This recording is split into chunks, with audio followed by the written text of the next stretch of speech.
When I mention Yansui, most people probably associate it with the Yuejing Lantern Festival or its exciting beehive bottle rockets.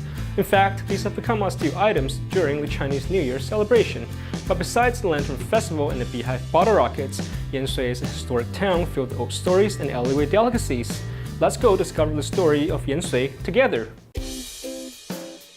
The Brown Line buses can take you to Xingying, Yansui, Xuejia, and Jiali. Hey, David here, and I just arrived in Yansui by bus, which is very convenient. Yansui is a lively little town, and it's got more than 300 years of history behind it. It used to be a very, very busy seaport, and now it's also a bustling tourist attraction. There's lots to see and lots to play in Yansui, plus the food is amazing. So let's go find out. Conveniently, Yansui is accessible by bus, and most of its points of interest are close to each other. Everything's within walking distance. To get to know Yansui a little bit better, try visiting Dazhong Temple first. Here you can find information regarding the 8 main attractions of Yansui. Dazhong Temple is located right on the shore of the historic Yuejing Harbor, where sailboats from Xiamen and Fujian once moored. However, the shipping channels of yore have since turned into ditches. A stone stele with the inscription, "A congregation of fishermen's lights and ripples" can be found here. Beside the stele stands the Congregating Ripples Pavilion, which was once a rest stop for visiting merchants. From this, it is not hard to imagine just how busy the harbor used to be. Fuchen, Lugang, and Mengge were the 3 largest historic seaports in Taiwan, and Yuejing Harbor was the 4th largest. Of the 4 most important historic seaports in Taiwan, 2 were in Tainan. The little shrine built using mahjong pieces sits beside Dazhong Temple. No larger than 40 square feet, this temple worships the deity of wealth. Pilgrims come from all over just to touch the temple, which is said to bring good fortune and wealth. This is one of the unique attractions here. Hey, can you guys guess what this place is? From past experiences of the show, most of you guys may think it's a temple of some sort, Taoist temple or Buddhist temple, but it's in fact a Catholic church. Without a sign on the door telling me otherwise, I really thought I had just walked into a Taiwanese temple. The architectural style here, and even the main Temple of Heaven building, look just like your local temple. We have to be extra quiet in here. This is the main hall of the Yansui Catholic Church. And as you guys can see, there's a painting of the Last Supper up on the wall, but it's a little bit different. It's got a bit of an Eastern flair. And instead of bread, you're actually eating Chinese buns. Inside the cathedral, there's even an incense burner that's all but indistinguishable from those found inside a Taiwanese temple, except for the fact that it has the words Catholic Church inscribed on its side. Here you can also see a nativity scene, and if you look up, you can see murals and chandeliers. The Yansui Catholic Church really is a mesmerizing and awe-inspiring place. And it's a perfect example of a clash between Western and Eastern cultures and icons, but in a very harmonious way as well. For example, up on the ceilings and the wall, there's stories, and much like the murals in a Chinese temple, it depicts the story of Jesus' crucifixion, but in a very Chinese style and using a lot of Chinese icons and decors as well. Just right outside the main building where they hold their mass, there's a little chapel as well with Virgin Mary and baby Jesus inside. So in this little chapel, you can light a candle and make an offering and pray to Virgin Mary and Jesus.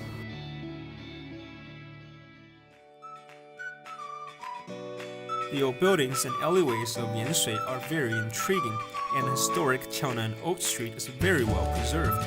During the Chinese New Year season, the old street becomes incredibly lively.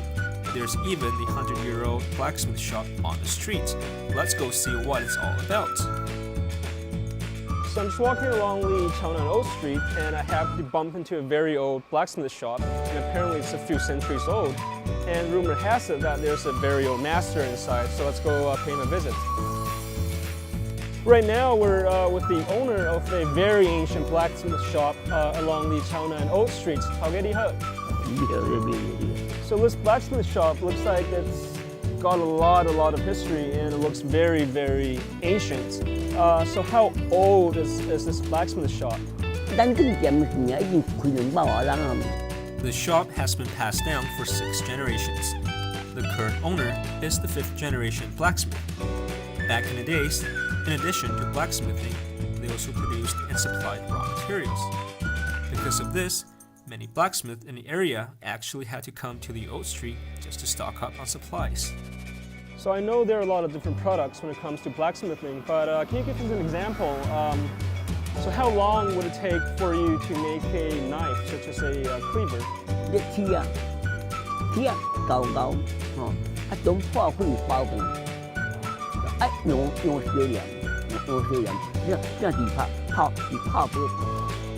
Once you have it in a crude knife shape, it still needs to be hammered, annealed, and polished until it becomes satisfactory. It's a very repetitive process. Even though the owner is getting on in years, he still got it. His blacksmithing skills are second to none.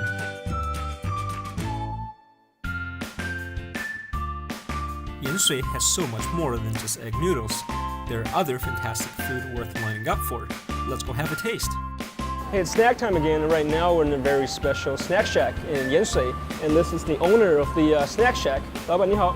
你好，各位观众大家好。So, 导腔 literally translates into bean strips, but what are bean strips? Let's ask the owner. 我们豆千羹呢，就是原则上就是米豆千做成的。The strips are a combination of duck eggs and black-eyed peas. Like regular noodles, the strips are extruded through a pasta maker. So basically, besides the different ingredients, they look like the regular noodles. These bean strips used to be a popular staple food in an agrarian society. However, black-eyed peas are rarely cultivated nowadays. They must be imported in order to make bean strips. So as far as I know, these bean strips are supposed to be made into soups. But how are these soups made and what ingredients goes into these soups? Let's ask the owner again. 那我们就是先把那个虱目鱼汆烫，然后用这个高汤下去熬煮。Then we add to it gourds, fried shallots, and fried garlic, and stir in some potato starch to thicken it. Lastly, just before being served, we throw in some fresh oysters. This is how you make a bowl of delicious bean strip chowder. It's actually my first time trying bean strips, and it's surprisingly familiar. I think it reminds me of my grandma's cooking, and it's a compliment actually. And they may look like noodles, but they're really not. They're made with black-eyed peas, not the band, but the plant. And it's more slippery, I guess, than regular noodles. And when you mix it with our good friend, the milkfish, and oysters, it really is a delicacy. Oh yeah. Hits a spot, and I think I want more. Well, look at the lineup for 水煎包 or pan-fried pork buns. Let's line up as well. There is always a long lineup in front of the stall selling pan-fried buns. Here you can see the owner busy stuffing the buns and frying them directly in front of you. The buns are incredibly fresh, with a chewy outer skin and generous fillings. This old stall is indeed very popular. It's very chewy, surprisingly so, and springy at the same time. And the most important thing is it's not greasy at all, which I find quite surprising because a lot of snacks in Taiwan tend to be on the greasy side of things, but this is just perfect. When visiting Yanshui, make sure you're wearing your most comfortable walking shoes. Most of the attractions here are all within walking distance of one another, and each alleyway here deserves a good stroll. Take your time as you indulge in Yanshui's rich history along with its stories and delicacies. And of course, there's always a place here for you to put your feet up if you're tired. You know, it really is a fantastic time to be in Yanshui right now. Right now, there's the Yanshui Yuejing Lantern Festival happening, and to coincide with that event, they've got street markets set up all over the place. And if you're a coffee addict like me, then you can't skip out on this opportunity. We're at the Yongchen Cinema, which was renovated just a few years ago. Let's go have a look. The historic Yongchen Theater used to be a rice mill. 1/3 of the original structure had to be demolished to save it from a raging fire during World War II. Only the warehouses remain to this day. 所以买手将这两间的部分改来做戏院。This wasn't purely a movie theater either, but also accommodated theatrical productions. The Yongchen Theater has a collection of many cinema-related artifacts, such as vintage projectors and amplifiers. Then there are the 70-year-old Cypress cinema benches and walls adorned with old photographs. Right by the entrance is a large photograph showing a graffiti-covered backstage gable wall. From these graffiti, one can glimpse into the lives of the troupe that was once based here. This Japanese-made film projector is from 1945. Once the limelight was lit, it was able to produce 1400 lumens. Through a system of reflective lenses, the light was then projected out onto the screen, forming an image.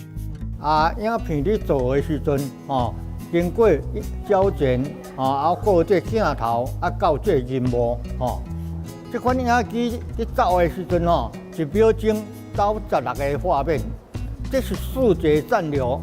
The frame rate of film is slightly different from the refresh rate of your TV. If you were to make a movie with a camera designed for shooting TV shows, the picture would stutter due to incompatible video frame rates. The guide at the theater happens to be the son of the theater owner, and he is very familiar with every aspect of early theater operations. After Mr. Huang's thorough description, I've realized just how complicated this whole theater business used to be. A lot of know-hows are involved in controlling the lights and juggling between the different film formats. This is all easy stuff in this digital age, of course, but when it was 70 years ago, it really wasn't a task for the faint of heart. These old wooden benches, they may not look like much, but they're actually very comfy, and it's actually surprisingly ergonomic. And one really cool thing about these benches is the fact that there's actually a height difference, like in modern cinema chairs. So the front row will be shorter than the ones in the back. And just the fact that these benches are more than 70 years old is amazing. For any of you film buffs out there, the Yongchen Theater is a blockbuster not to be missed. All that walking around sure makes me thirsty. There's a famous shop here that specializes in fruit juices and icy treats. Let's go quench our thirst. Can you guys guess what this is? Give you guys a hint. Nope, this is only half the equation. In fact, this is actually watermelon and lemon juice together, that's right. And I know there are a lot of watermelon juice around the city, and those are great too, but a lot of times they're too sweet for my liking. But when you add lemon to the equation, it's perfect actually. It's just sour, but not too sour, sweet, but not too sweet. It's just right. Now I wonder how the owner came up with this recipe. 因为我就是想讲西瓜鸡脆搭，那么柠檬它有综合维他命。我想来甲结合看卖啊咧。You know, Yansui has a lot of different attractions and lots of different snacks, but I refuse to leave Yansui without a cup of these. Isn't pretty. That's the famous octagonal mansion, or the octagonal house of Yansui, and it was built in 1847. Back then, it was used as an office by very well-off sugar merchants. How's that for an office? Well, as it turns out, the octagonal building belongs to the owner of the juice and shaped ice shop as well.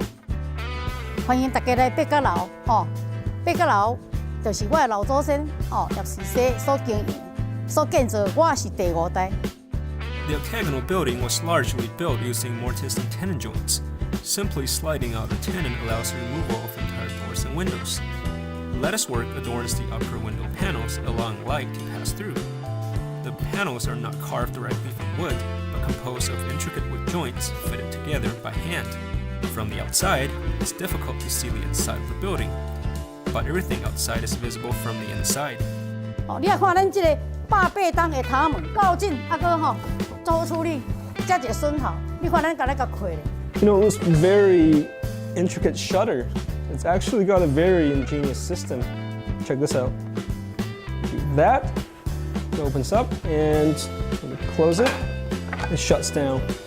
And to top it off, this is 180 years old. Looking at the design of the octagonal building, it's difficult to imagine that it was constructed more than a century ago. The structure, lighting, and safety of the building are very well thought out. Come to Yanshui for its old streets and heritage buildings, treat yourself to some mouth-watering delicacies, and listen to the many stories of Yanshui.